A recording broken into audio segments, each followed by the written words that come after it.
systems nominal. Hello, ladies and gentlemen. First things first, Merry Christmas, Happy Holidays, and especially Happy New Year. This is going to be my first video for 2024, and while I am going to be going back to MechWarrior Monday proper with, continuing my MechWarrior 3 run, for today I wanted to do something special. I wanted to do a game that I have wanted to cover for quite some time and I've mentioned quite a few times. This is Terra Nova Strike Force Centauri from Looking Glass, as we saw there from the intro.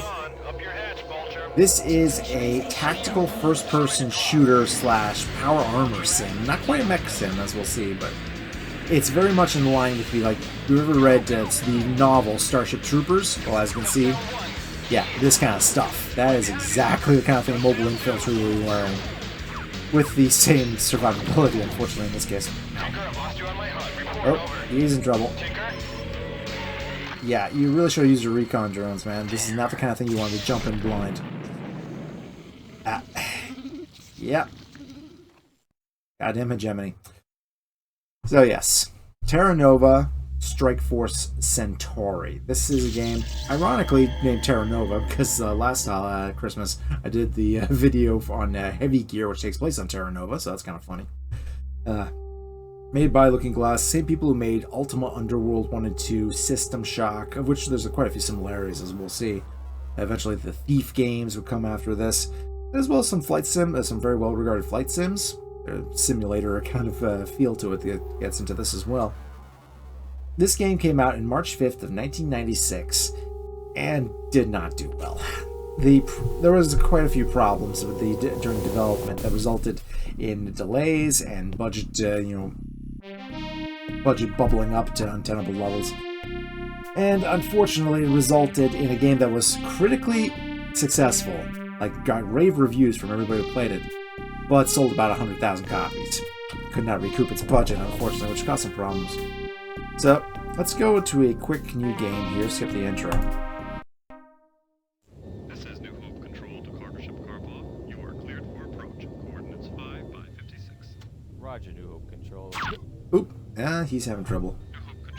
So what is this game about? You play as a guy named Nicola Ab-Io, who is the newest member of Strike Force Centauri, which are the creme de la creme of the military of the Alpha Centauri colonies, the clans as they're referred to. These different clans who colonized Alpha Centauri after they were basically chased off from the solar system by the Earth hegemony. You wear the uniform of the SFC, but you're one of us now. Oh no! One of our own has turned traitor. If it cannot protect us, this council should disband. Varric, take your seat. Pirates steal another shipment of Petrov's grenades and you do nothing? Those grenades can wipe out a city. Take your seat, sir. He's military. He's not part of this council. And for that matter, neither is he. I will nail you to that chair if I have to. Oh I god. have asked Commander McPherson to join this emergency meeting, which you demanded. Okay, we've seen enough. Let's get this out of the way right now. The FMVs are a major reason why this game had so many problems. Originally, this game was only supposed to have 2D cutscenes, or 3D rendered like we saw from the intro and stuff like that. Unfortunately, around the time of development, Wing Commander 3 was released, and the marketing department saw that and was like, well, we've got to have that. That was super impressive. And they were. The FMVs in the Wing Commander games have always been really, really good, especially 3 and 4, because they are expensive as hell. They are well funded. They have great actors. They had Mark Hamill and John Rhys Davies, I'm sorry, it's kind of hard to top those ones. And on the budget that Looking Glass had, there's no way in hell they were going to, but it didn't stop them from trying. They filmed those things, and they put a lot of time and a lot of energy into them that could have probably been better off serving for the game itself. And the results are just not worth it. Unfortunately, it bumped the release date from 1995 to 1996, at a time when 3D acceleration was starting to become more mainstream. This game was released very shortly before Quake came out, and you know how much of a powerhouse that one was. It was released, however, also after MechWarrior 2. And that one went to show that even though this game is pretty graphically impressive for what it is, it showcased 3D acceleration and all that stuff at a lower performance cost than this game does. As despite the fact that this game does not have a lot of any 3D acceleration, it still required a full Pentium processor to run at that time, which was pretty hefty. That's one of the things about Looking Glass Studios. Their games have always been complex, or at least more complex than, you know, your average first-person shooter, and also pretty hefty in terms of system requirements, which resulted in this game simply not being able to compete financially when, you know, it was released, which is too bad because it's got a lot of good stuff going for it. So over here we got the kind of standard for the time, kind of diegetic base / menu interface. You got, you know, back to main menu, save and load here. You will eventually get a bunch of medals that you get from various actions taken during missions. You got a terminal here, as we saw asked us, with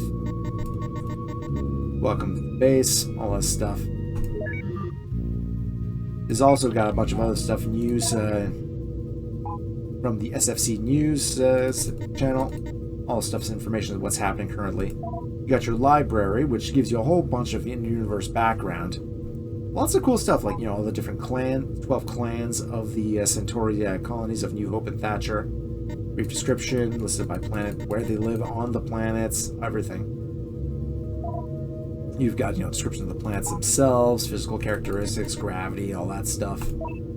Glossary terms, their timeline, all the things that have happened previously, the rise of the hegemony on Earth, which is ruled by a kind of totalitarian socialist world government that really does not treat anybody who doesn't fall in line very well. There's talk of, let's just say, undesirables end up in camps and mysteriously never have kids. Funny how that works out. They're also, as we'll see throughout the game, while the Strike Force Centauri was formed to deal with an outbreak of space pirates, as you know, as we saw from the intro, that cutscene there before I skipped it. Unfortunately, it turns out the hegemony has been backing them, so we'll get into a nice little war with them as we go on, and they're very nasty troops. First things first, though, let's go into the base. We also have a kill board here, which we will gradually be moving our way up on. Go in straight for a mission briefing. All right, attention. Nicola, this is going to be a straightforward mission. The pirates have established a string of small outposts near Ingolstedting and have been launching raids on the nearby farming communities. We've been monitoring the supply lines for these outposts and have identified some of the weak links. This here is a pirate way station with only token guard. There are 2 sentries keeping watch over it. We want you to take them out. We'll be dropping you off here, to the south. You'll need to crest the hill, take out the pirates, and then head to the pickup point. Then call for the dropship and head home. Dismissed. Alright, so this is the first mission of the game. I'm basically, you know, selecting this one because it's the easiest one to talk while doing, as you can imagine. We'll go for one of the later ones later on. So, you got your personnel roster. Me, Nicola Apio, callsign Trouble, the newest member of the squad here, and technically the guy in charge, who will be playing throughout. Got his brother Brant, who's a demolitions expert and a bit of an asshole. Gaspar Giraud is our electronics guy. He's got a weird kind of experimental neural image transfer device using his brain because he has poor communication skills due to some brain damage he took a long time ago during pirate custody. Nasty stuff. It barely comes up. This is the thing. The characters are very two-dimensional in many ways. There's not a lot of things that happen for them. But, you know, they have different specialties. Your weapon specialists are your best ones with guns. Demolitions guys are really good at blowing things up. Recon specialists are the best when it comes to sneaking around, detecting enemy positions. Repair specialists. Depending on the kinds of missions, you'll be bringing different people along with you, as we'll see. Right now we only have the standard XR5 PBA, or Power Battle Armor. You got your speed, sensors, visuals, and of course weapons and your auxiliary suit functions. So like demolition stuff, PBA repair pack you can use to fix up your PBA in the field. Dynamo that helps boosts your recharge rate and your suit's inner energy supply. Jump jet booster increases your fuel efficiency. Yeah, unlike MechWarrior games, when you use your jump jets in this game, the fuel actually doesn't come back, so you gotta be careful with that. And we got some standard weapons that we have access to. We gain new weapons and armor and functions as the game progresses, as missions go on. So let's go in a quick outfit here, just to demonstrate what it's like. Suit up, grabbing the dropship. Every mission starts with one of these cool little cutscenes.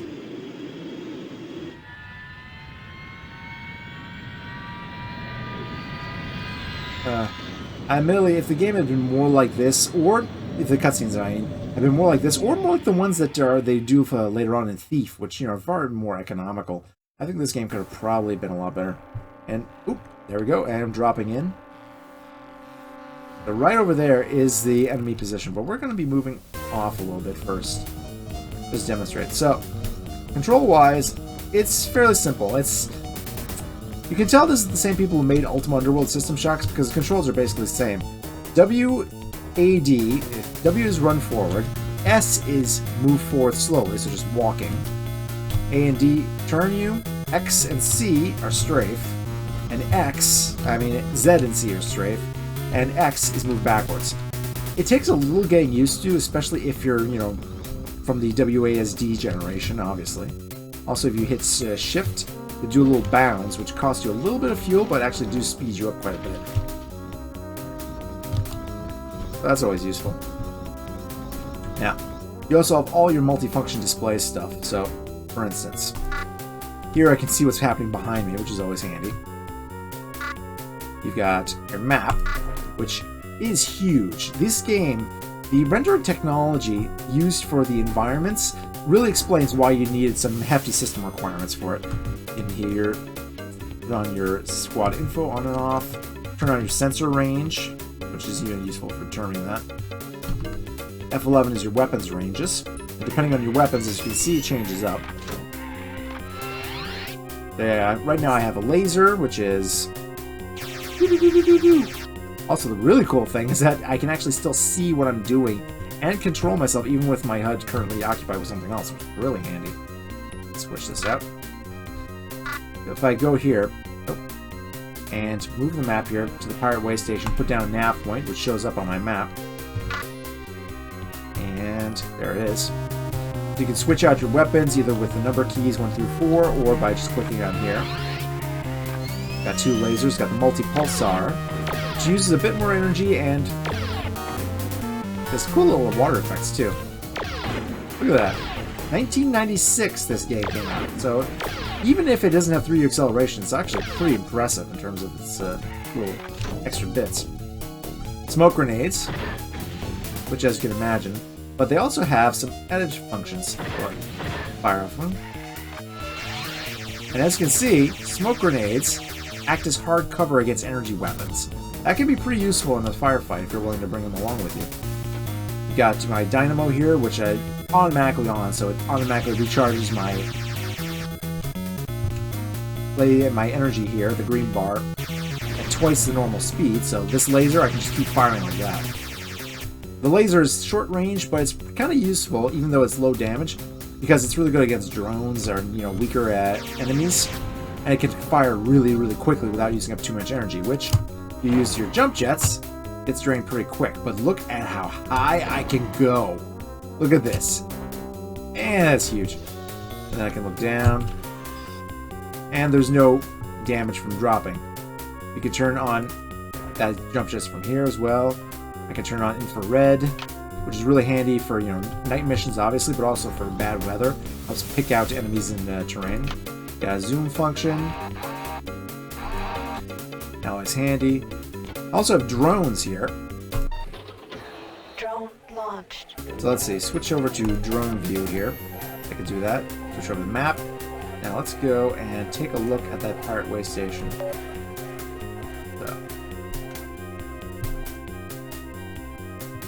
So yeah, you can send out up to 3 drones. Oh. Alright. Let's go. Bring it up. I think drone may have been spotted. You can also, as you can see here, I can manually control them by holding control along with the button I want to press for it to go up or down.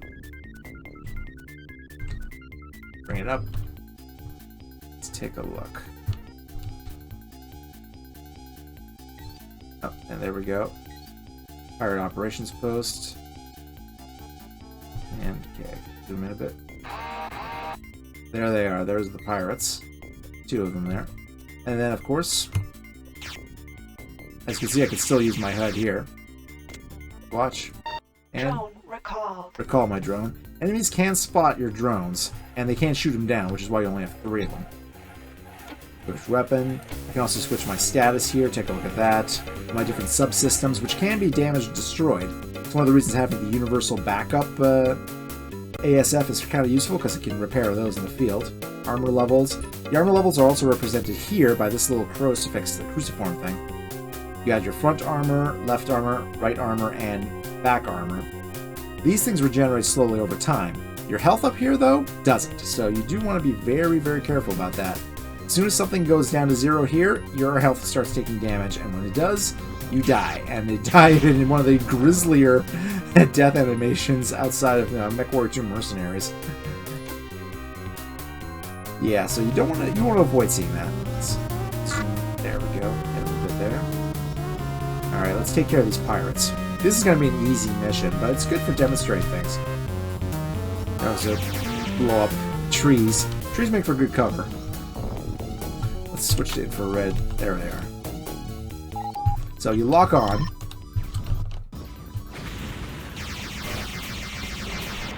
And as you can see, I can shoot anywhere I want. But see, if I lock onto this guy, if I shoot somewhere here, and if I shoot anywhere near, put my cursor anywhere near this guy, boom. There we go. Oh, hello. We got some additional bogey. Nice work, Nicola. Mission accomplished. So as you can see, the targets, once they're locked, they also have a little square around them, which serves the same function as this here.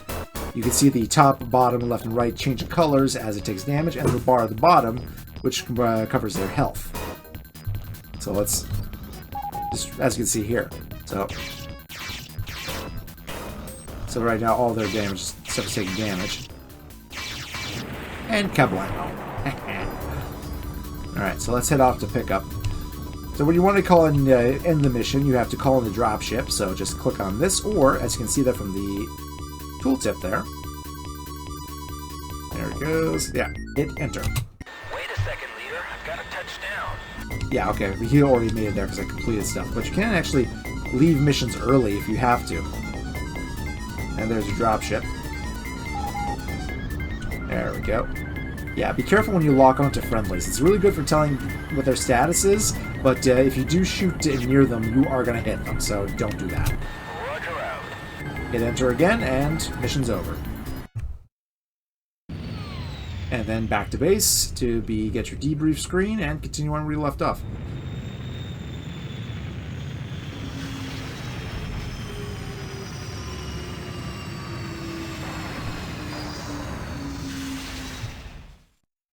So as you can see, there's a lot of sim to this game. It's still fairly, simple in terms of, what you're doing. And I do like the fact that you can actually, aim wherever the hell you want on screen. It makes it for a good, precision in terms of what you want to shoot at. But you also have the lock-on, which also helps deal with, when you're playing around with controls. It does help in terms of putting yourself into that, not the cockpit here, but the powered armor. It makes you feel like you're not just running around to get a regular first-person shooter. So yeah, complete the mission. You have new information in your personal terminal. And now you get, new emails, new news, talks between the hegemony ambassador and the Centauri trade agreement. A little background information. There's a lot of really cool background information in this game. It's just, it's getting translated through this, which could work, but unfortunately the acting is just so goddamn cheesy. Ugh. Yeah, you've probably seen compilations and other reviews and stuff like that of just how bad the FMVs are. I try to enjoy them, but unfortunately they're just so corny. Going into another briefing here. I think this is going to be the stealth mission. Yeah, it is.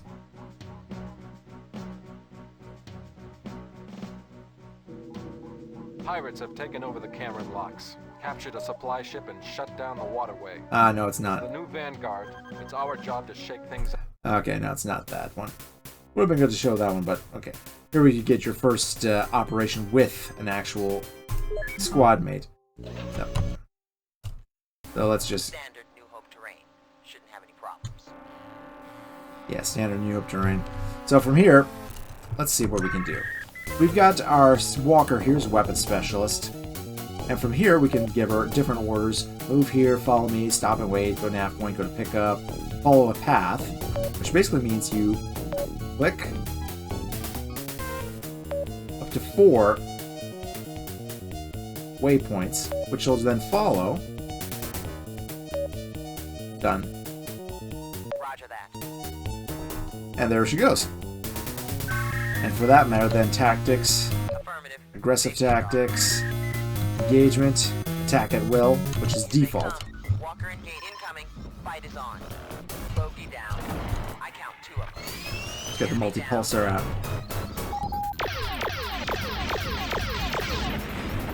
No blips. Site looks clean. Alright, so she's got to be taking the right. So our mission is to take out the pirates without destroying any of the stuff that they've commandeered.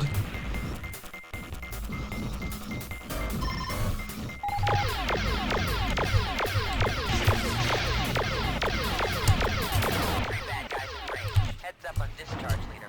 Walker taking heavy fire. One less bad guy. So out of range there, but there we go. Walker scratch 1. Take that guy out.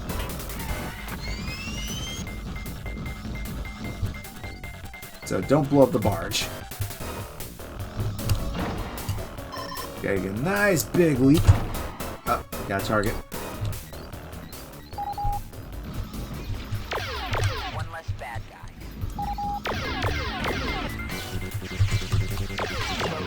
Here's an important thing to do. In important missions, hit either here or G in order to get full screen. Very, very useful. Now, let's see. Anybody else left? Oop. Hello.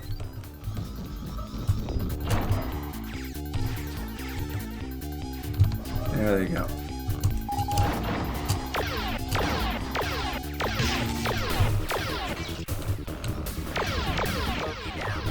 Bogey down. Fortunately, there we go. As you can see, jumping around uses your energy, and lasers are way more energy efficient. So it's usually a good idea to keep one of these things around. On my way, squad leader. So let's go to the pickup point. Walker at location. Alright. Walker, On your lead, squad leader. or actually Walker, go to pickup F5. Walker in position. Yeah. So yeah, you press tab, you can bring up your FMBs while you're in full screen, which is always handy. Yeah, there's a lot of options for how to, approach any given situation, as long as you get your objectives completed.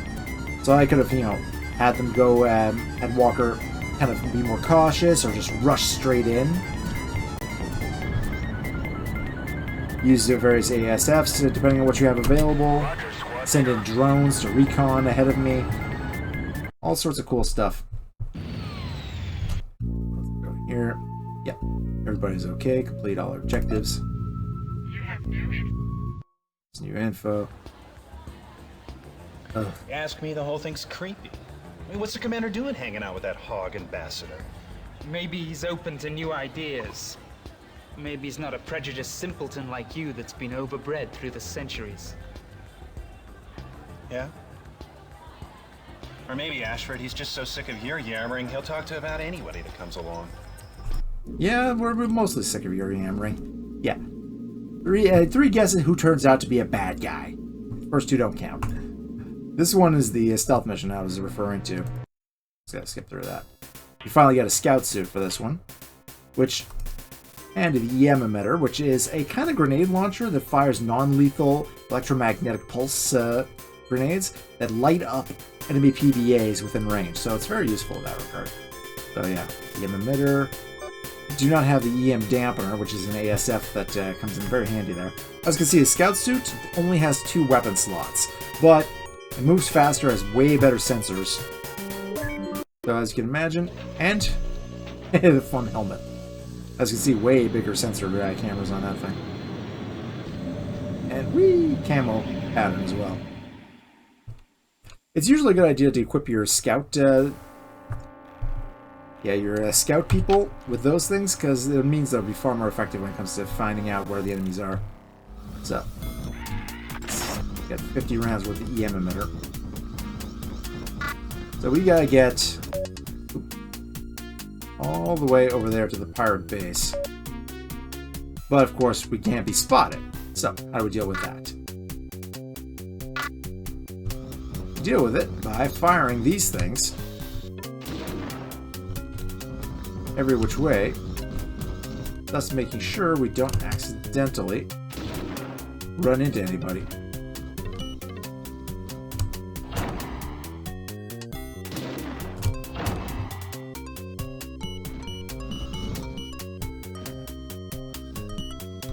Let's see. I get my sensor range.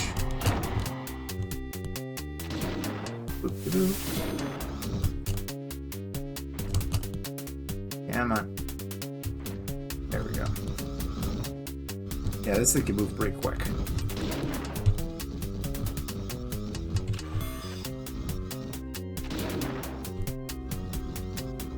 Nobody on scopes. And luckily nobody ever notices me just tossing out ping pong balls all over the place. Or detects the fact that there's some blip of EM radiation on Reddit. Hey, I'm not going to be complaining.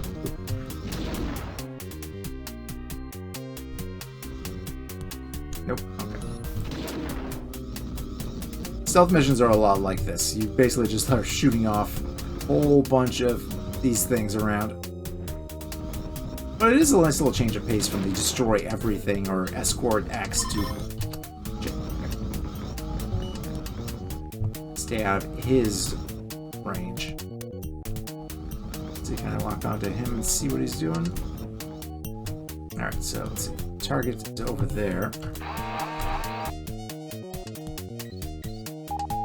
Pirate tower, I gotta lock onto a particular, well, if I look at the objectives, hit ID lock on stolen Petrov's grenade crates and avoid detection. So here I can target camera, get a better look at it, and then lock off.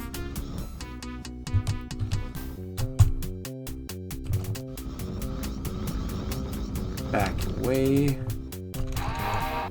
Let's try to find another way around. Well, I could probably get through the mountains. Fire that off. Keep an eye on my left here. And sneak around.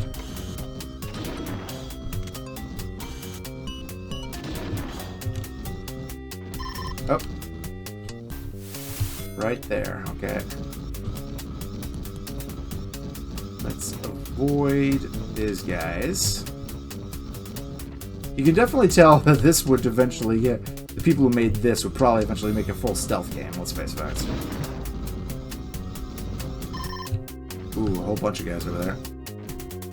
Alright, let's see, maybe I can get a good view from here. Alright, barracks.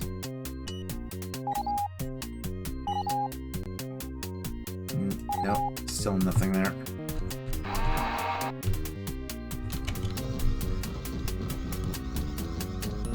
Move the map a little bit. Okay. Let's try to avoid being detected here.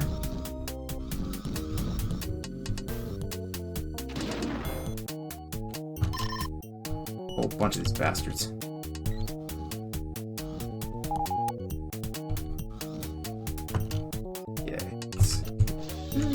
Better visibility.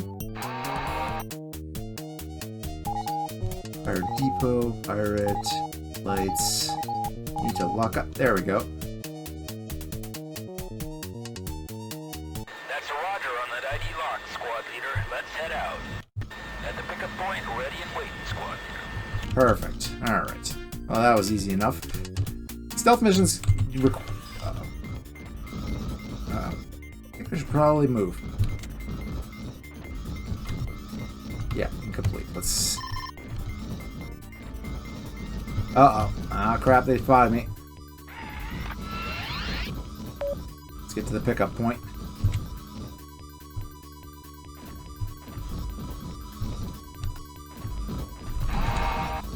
Don't mind me.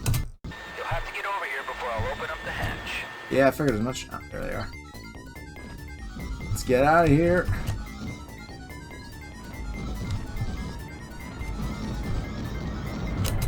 Roger out. Whew, there we go. So this is a bit of the kind of missions you can expect from this game. There's also ones where you have to protect a particular area or escort something, rescue, to destroy a particular structure or something like that. You know, the kind of missions you'd expect from a military squad-based action game. But, you know, it's got this... Yeah. Yeah, there we go. We've managed to ship those Petros grenades. So, enough of that. Let's go to something a little bit nastier. Load. Something a bit more advanced.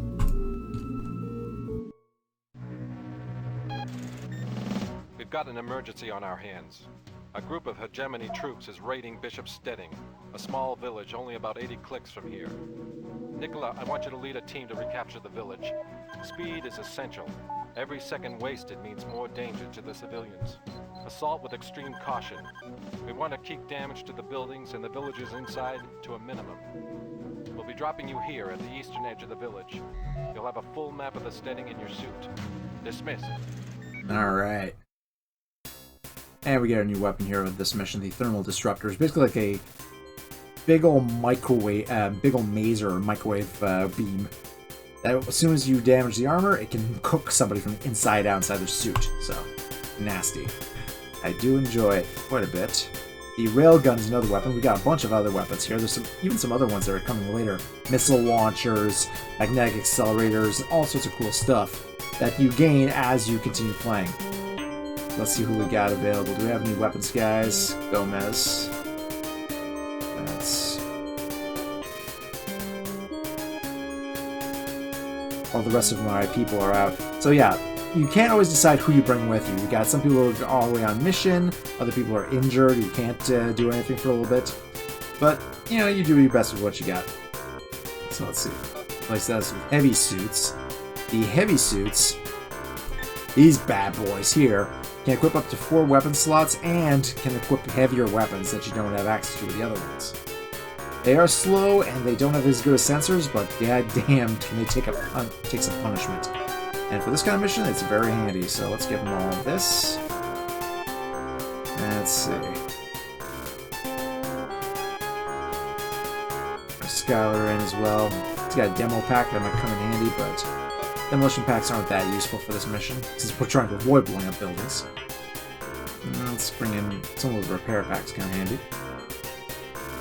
And damper. Let's go for the auto docks, which, as you can imagine, heals the suit operator, always useful. Universal backup, repairs damaged suit systems, dynamo we've already seen.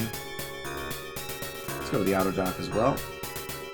Let's see, we got thermal structures, parkland, the railguns. Railguns, if we look at the weapon specs here, not like your regular railguns. Magnetic casings through a superconductive tube nearly extremely high speed, turn the liquid projectile state of near plasma. Has only marginal damage, but cripple armor self-repair capability. PBAs hit with a railgun will not be able to reach full armor levels again thereafter. So that's useful for picking up, for getting through the armor, so you can actually use the thermal disruptor on things. So that's kind of handy. Leave them have those. Might as well keep it. This is a good loadout. So, let's head out. This is the big boy. Big old toad suit. And this is also the first mission where you encounter those hegemony clone soldiers, who are really nasty bastards. These are just the Mark 1s. These ones are just going to be the Mark 1 clones. The other ones coming up are increasingly nasty. Engagement, fire at will. F4. Tactics, assume formation. Alright, let's get going.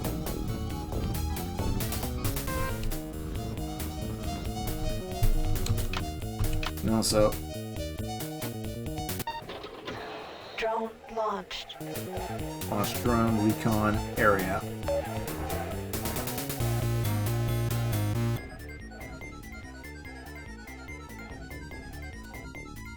Oh. Drone recalled. You got somebody there.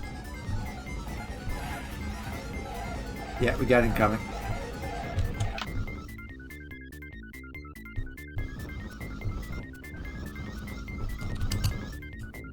As you can see, also, my jump jet fuel goes down much faster.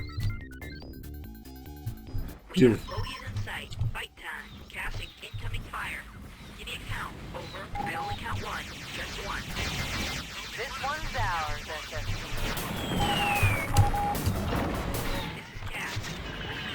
There we go. As you can see, the thermal disruptor just eats through his health without actually damaging his armor.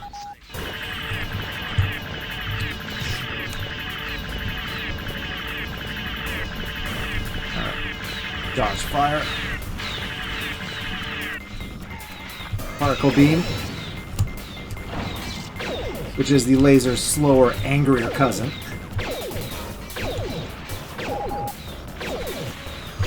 Ow, they got grenades. Railgun. Alright. Side looks clean. No bogeys on sensors. Yeah, your lancemates. Your squad mates are actually very vocal about what's going on while they're under attack, taking damage, how many people are around. Alright, so we gotta clear out this town.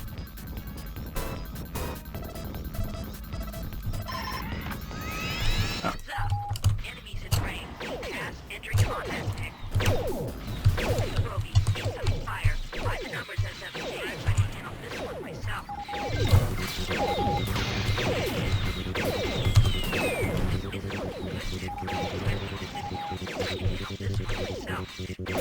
There we go.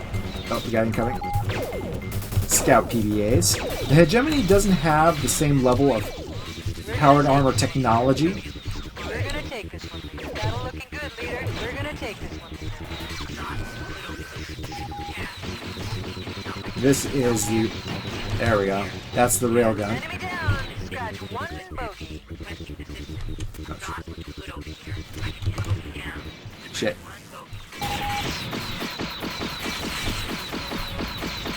Yeah, as you can see, it doesn't necessarily do a lot of damage to... Ooh, looks like I'm taking some damage too. Damage is escalating. We're taking heavy damage, leader. Ooh, Ross is gonna take some hits. Got... There's the nearest bad guys. Oh, yeah. One of them's got an evac.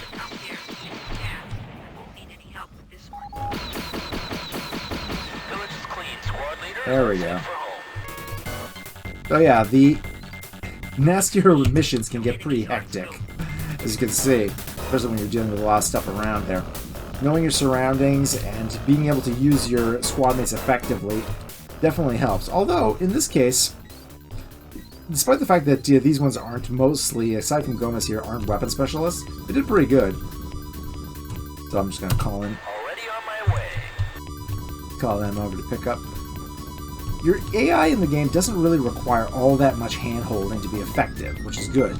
Now, the exception of that is standing in front of them or near the enemy when they're firing explosives, but, you know, that's why you avoid doing that. They're not too careful about friendly fire. And I will say that, you notice one of them went to evac mode. Basically, once they take too much damage, an emergency reserve for their fuel, the jump jet just takes off and they just rocket off into the air. Which, if they're injured, well, they can die. At least, you know, the ones that aren't in cutscenes. So you do have to worry about that. Let's see what happened to this one. There. Yeah. Yeah, Rossi was hurt. So not too bad. And here's the first thing I said, the first encounter with the bioengineered clones that the Hegemony is sending out. The hegemony's arsenal, you start out fighting just pirates, then eventually discovered that the Earth hegemony has been backing the pirates to cause problems for Centauri before declaring an official annexation. Let's see, where is it? Yeah. Declaring annexation of the Centauri systems and everybody inside. Notice of annexation. Which, as you can imagine, the clans of Alpha Centauri who travel light years to get away from the hegemony were not too happy about. So yeah, now there's a full-on war happening.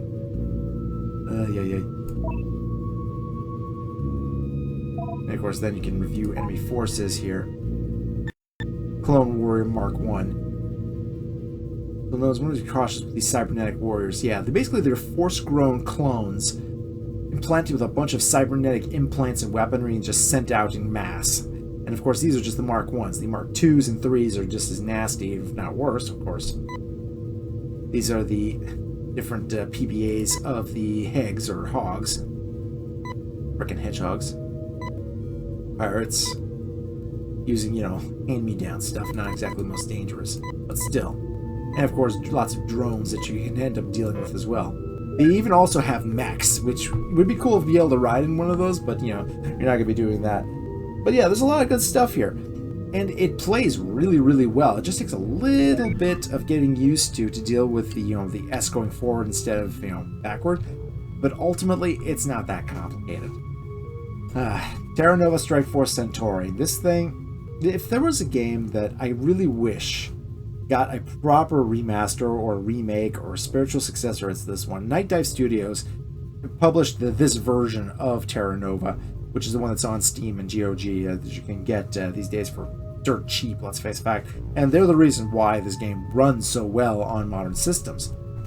But I do have to say, if ever there was a game I wish that they would take a look at and just, do a version that lives up to its full potential, this is one I would love to see. Because, man, there's a lot of good stuff here. Anyway, I have been Zero Sum. Thank you for watching. Like, share, subscribe to all this, and have a great 2024, people. We're not quite this far into the future, but, we're getting there, so keep good, everybody. Until next time, I'm ejecting. Bye-bye.